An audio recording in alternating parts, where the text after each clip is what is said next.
What's up, YouTube? It's CS back here with another installment.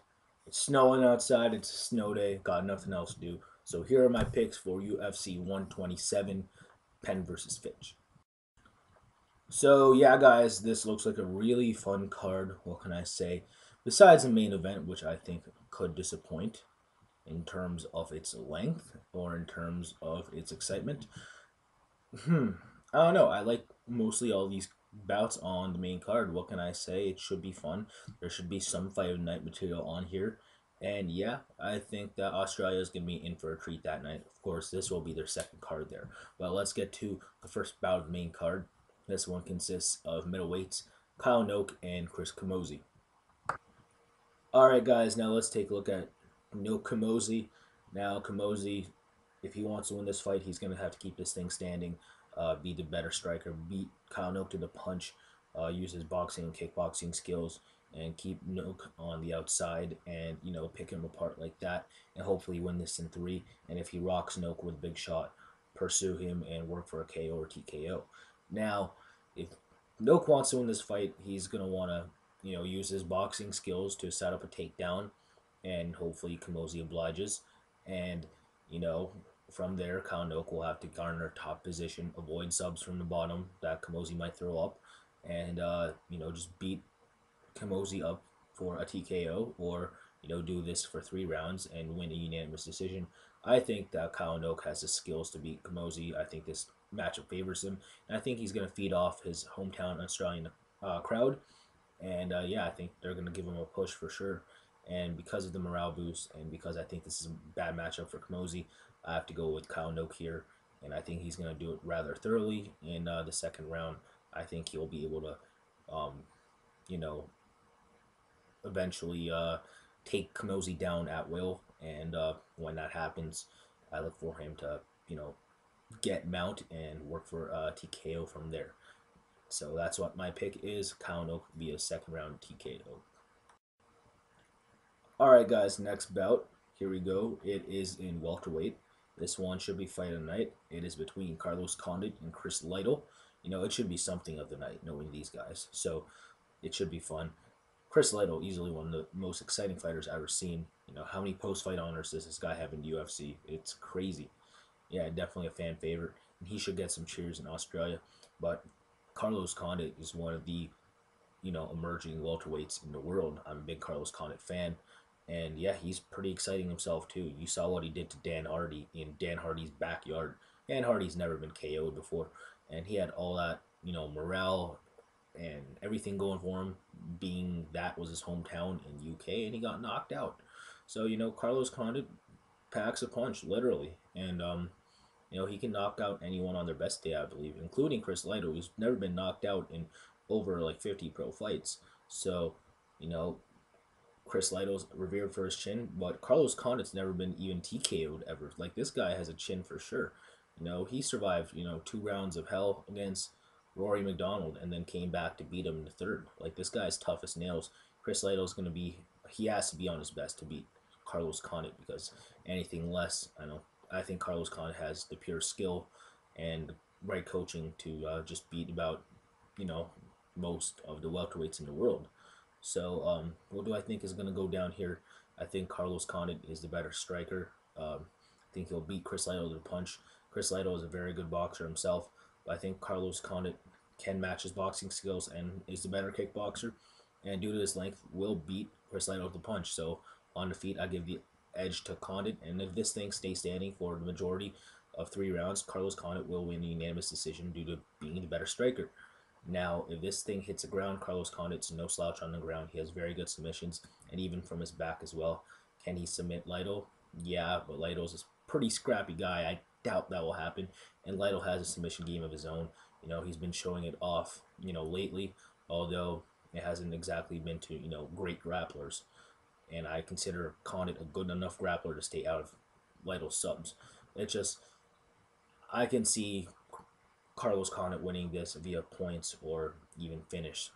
Yes, if Carlos Condit can knock out Dan Hardy, I believe he can be, you know, one of the people who would be able to knock out Chris Lytle, although it hasn't happened yet. I'm not going to pick Carlos Condit by KO. I still have a lot of faith in Chris Lytle's chin, but I'll take Carlos Condit win via unanimous decision. I think this shit's going to be primarily standing, and I think Carlos Condit will get the majority of the exchanges there and the majority of the points. So I got to go Carlos Condit. I'm going to say he takes 2 rounds to 3, so 29-28, Carlos Condit. All right, guys, now here comes submission of the night. It is between George Soderopoulos and Dennis Seaver. This one's in lightweight. I just don't see how Soderopoulos loses in Australia. I'm sorry. Like, I know if Dan Hardy can lose in the UK, anything can happen. But Soderopoulos is on a much bigger role than Dan Hardy was, and Dan Hardy was already coming off a loss. So I just don't see that Dennis Seaver would have the skills to overthrow, George Soderopoulos. I just have a feeling that Soderopoulos is going to get this thing down at will. Seaver, has a good enough takedown defense and, good enough grappling skills to deal with that type of fighter. But George Soderopoulos is on another level right now, and I think that he'll do anything in his power to get this thing in the ground, and it will happen. And from there, I think he'll, out grapple, the purple belt and Dennis Seaver, and work for a submission from the top. I think he's gonna get top position and maybe mount easily, and from there go for an arm bar, arm triangle.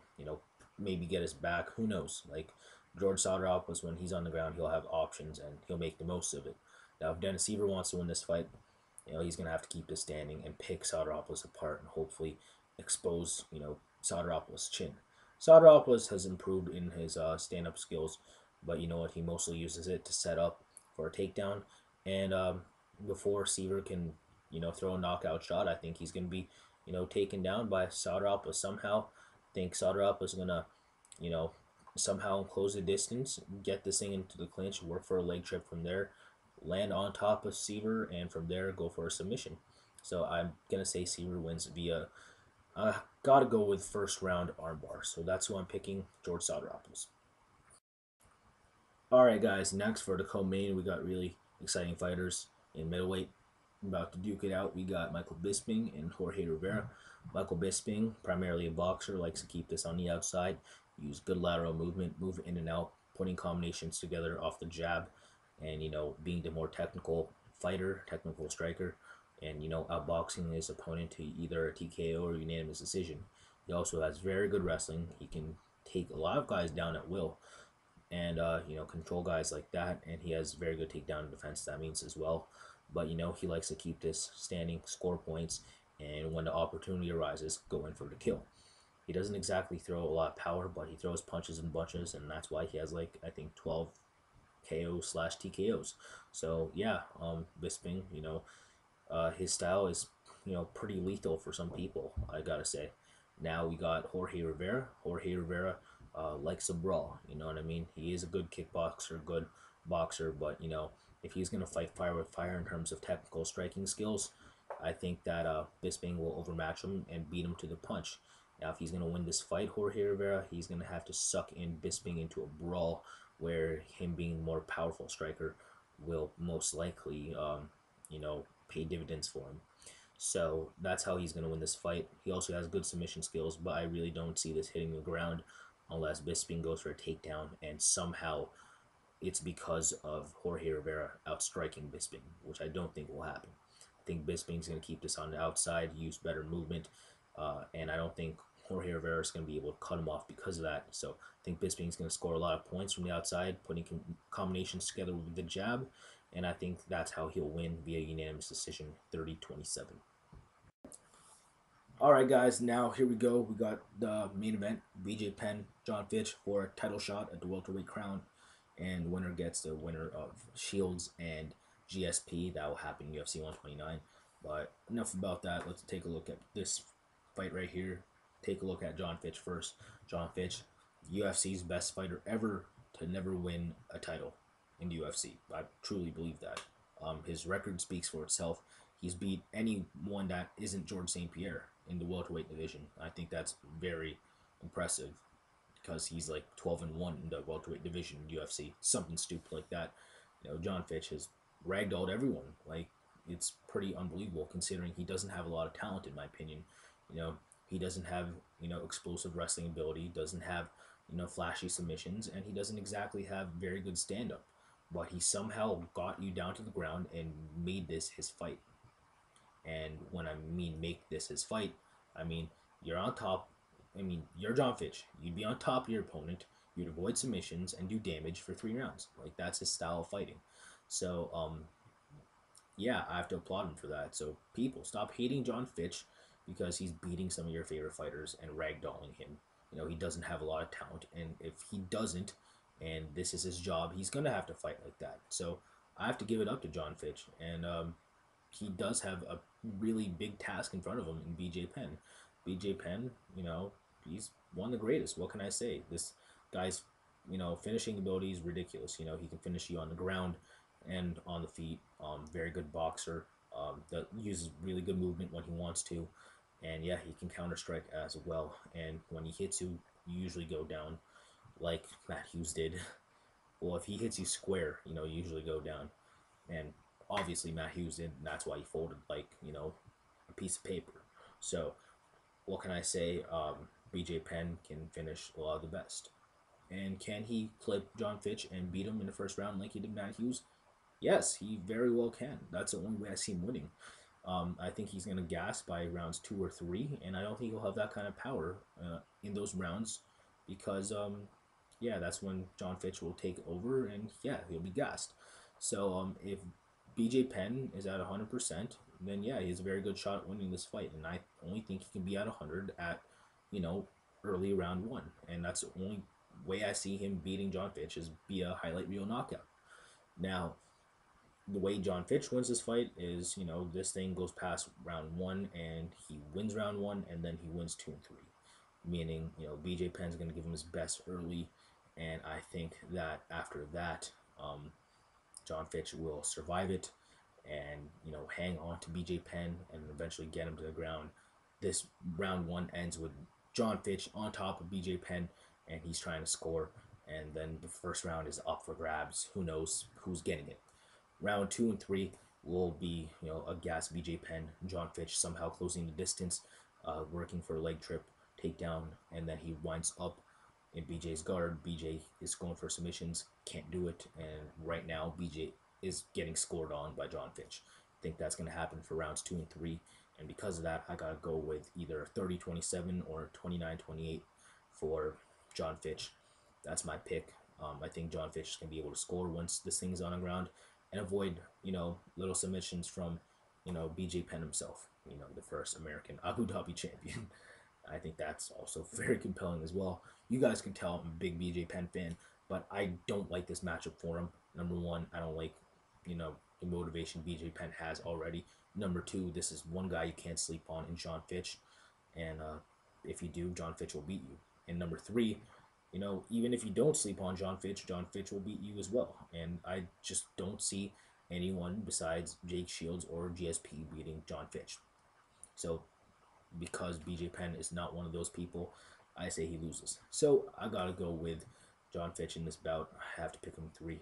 I'm gonna say BJ Penn gets to 29, 28 with Fitch. I think he will take the first round, but other than that, it's gonna be all Fitch from there. So I gotta go with Fitch, 29-28. All right, y'all. Now that does it for my picks. UFC 127, February 26, 2011, at the Acer Arena in Sydney, Australia. Check it out on pay-per-view if you can. If not, fly there. No, I'm joking. But yeah, it should be fun, guys. So what can I say? Pretty excited. And yeah, I don't expect out of the main card because we're going to see what John Fitch does. And you either like it or you don't. So yeah, I don't like it, but I do respect it. So we'll see John Fitch do his thing on February 26th. And if not, I'll be a very, very, very happy man because my boy BJ Penn would win. But you already know I am picking against him. So there it is. It is what it is. So have a good night, guys. Thank you for watching my predictions. Please comment and video respond if you wish. I'd like to hear what you guys say all the time because, I want to know what y'all are thinking. So yeah, that would help me out a lot, and I would deeply appreciate it. So yeah, thank you guys. Subscribe if you like what you see, and yeah, I hope to hear from you soon. Thank you.